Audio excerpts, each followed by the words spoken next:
Permohonan itu adalah termasuk usaha dan upaya, sehingga Nabi SAW di dalam hadisnya mengatakan la yaruddul qada illa doa. Tidak ada yang bisa merubah sebuah ketentuan kecuali doa. Jadi doa dengan meminta, ya Allah in kana haraman fatahhirhu. Kalau semua rezekiku itu haram, maka jadikan baik, jadikan suci, jadikan halal. Itu adalah sebuah doa kepada Allah Ta'ala.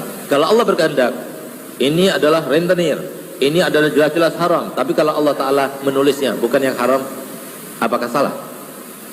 Tidak salah kan? Nah, berarti kan boleh kita minta seperti itu. Itu artinya salah satu artinya. Yang kedua, kalau doa kita dikabulkan Allah Ta'ala, maka Allah akan menggerakkan dalam hatinya sebuah taufik, sehingga apa? Baiki lagi, yang tadinya haram dia nggak mau. Kemudian yang tadinya haram yang dia makan, yang dia pakai, yang dia kumpulkan, kemudian dia datang pada orang-orangnya, saya minta maaf ya, saya minta ridhonya, saya dulu begini-begini, yang tadinya haram jadi halal. Nah, itu berkat apa? Berkat doanya itu. Nah, oleh karena itu, kemudian yang ketiga adalah dia itu dijaga untuk kesekian kalinya atau kedepannya daripada hal-hal yang diharamkan oleh Allah Subhanahu Wa Taala. Dan yang keempat, haram tidaknya sesuatu ini kita nggak tahu. Haram tidaknya sesuatu ini kita tidak tahu. Bisa jadi kita yakin halal padahal itu haram. Kenapa kita yakin halal? Tidak tahu bahwa ternyata itu haram karena mungkin keterbatasan ilmu kita dan keterbatasan nalar kita dan wawasan kita, sehingga kita tidak tahu bahwasanya itu haram. Padahal yang namanya makanan yang haram itu kan pasti ada imbasnya. Sama seperti kalau kita kasih minum khamar, bir, kita nggak tahu kalau itu bir.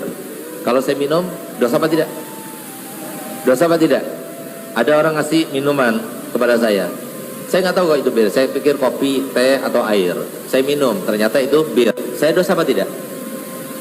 Yakin pasti nggak dosa? Yakin pasti, karena dalam agama seperti itu.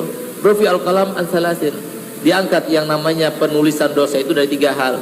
Orang gila sampai sadar. Orang yang lupa sampai dia paham. Kemudian orang yang dipaksa sampai asalkan paksanya benar. Nah, begitu pula orang yang tidak tahu sampai dia tahu gitu. Nah, sekarang masalahnya, kalau saya minum khamar, saya nggak pernah minum khamar. Walaupun kalau orang tidak bisa mengkonsumsi, biasanya mabuk apa tidak? Mabuk apa tidak? Walaupun saya nggak tahu, ini saya pikir air, minum, gelap-gelap, nggak taunya khamar. Ada pengaruhnya apa tidak pada saya? Padahal hukumnya kan tidak apa-apa. Tapi pengaruhnya ada. Ini yang ditakutkan oleh para ulama. Makanan yang haram itu, walaupun kita tidak tahu itu termasuk yang haram, tapi imbasnya itu ada. Makanya termasuk diantara yang akan dituntut oleh anak istri kita kelak di hari kiamat adalah ya Rabbana khudh haqqana minhu fa innahu la yu'allimuna ma najhalu wa kana yut'imunal haram wa nahnu la na'lam. Ya Allah, aku minta keadilanmu ya Allah, aku sekarang berada di neraka itu karena dia. Dulu waktu aku di dunia tidak pernah memberitahukan aku apa yang seharusnya aku ketahui. Ilmu agama wajib diketahui mereka. Kita tidak memberikan untuk mereka. Itu yang pertama. Yang kedua, dulu ya Allah ketika aku di dunia, aku selalu diasupi dengan asupan-asupan yang haram, sementara aku tidak tahu kalau itu adalah asupan yang haram. Nah, kenapa? Termasuk tuntutan ahli neraka semacam ini karena Nabi SAW bersabda, man akalal halala atau ajawarihu sya'at am abad alimat aulam ta'lam wa man akalal harama asad jawarihu sya'at am abad alimat aulam ta'lam. Yang artinya siapapun yang makanannya halal, maka mau tidak mau anggota badan itu akan digunakan untuk ketaatan. Sengaja tidak sengaja tetap seperti itu. Tapi sebaliknya, barang siapa yang makanannya haram, mau tidak mau akan menggunakan anggota badannya untuk sesuatu yang maksiat. Sengaja tidak sengaja seperti itu jadi. Oleh karena itu para hadirin muliakan Allah Ta'ala, berusahalah memilah-milihlah dan ingat, kita makan itu untuk apa? Kita makan itu untuk hidup atau hidup untuk makan? Nah, ini ada sebuah pertanyaan yang sangat besar imbasnya. Kita makan untuk hidup atau hidup untuk makan? Kita berumah untuk berlindung atau hidup kita itu untuk berlindung selamanya? Nah, gitu. Jadi kalau hidup kita itu untuk makan, ya silakan kita pilih-pilih. Nggak mau makan yang rawon nggak mau, tapi makannya yang McD, makannya yang kebuli dan sebagainya, silahkan. Tapi kalau maksud tujuan kita itu makan untuk hidup itu nggak perlu yang nikmat, nggak perlu yang mewah. Yang penting asupannya itu cukup untuk energi kita, itu sudah cukup. Oleh karenanya kalau kita tahu maksud tujuan utamanya kita makan dan minum, maka hendaknya kita akan menerima qanaah dengan apa yang diberikan oleh Allah Ta'ala. Nah, jadi biar rezeki kita dimudahkan Allah Ta'ala, dan Nabi Muhammad SAW sudah menjelaskan semuanya. Tapi harus ingat, harus siap-siap.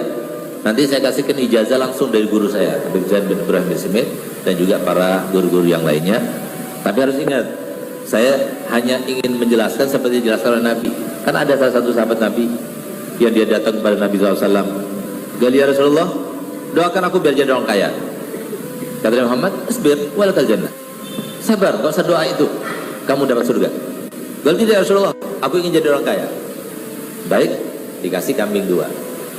Akhirnya diberikan doa oleh Nabi SAW. Di antara doa yang diajarkan Nabi SAW, setelah habis sholat sunnah fajar tadi, sebelum sholat subuh, membaca subhanallah bihamdi subhanallahil azim astagfirullah 100 kali. Itu dikatakan jaibul masyakin, kantongnya orang miskin itu. Nanti kalau orang miskin baca itu cepat sugihnya. Nah, tapi ya continue, yang continue subhanallah.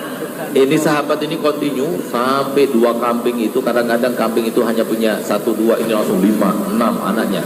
Sampai beberapa tahun itu lembah itu semuanya penuh dengan kambing, dan dia menjadi orang kaya. Apa jadinya kemudian?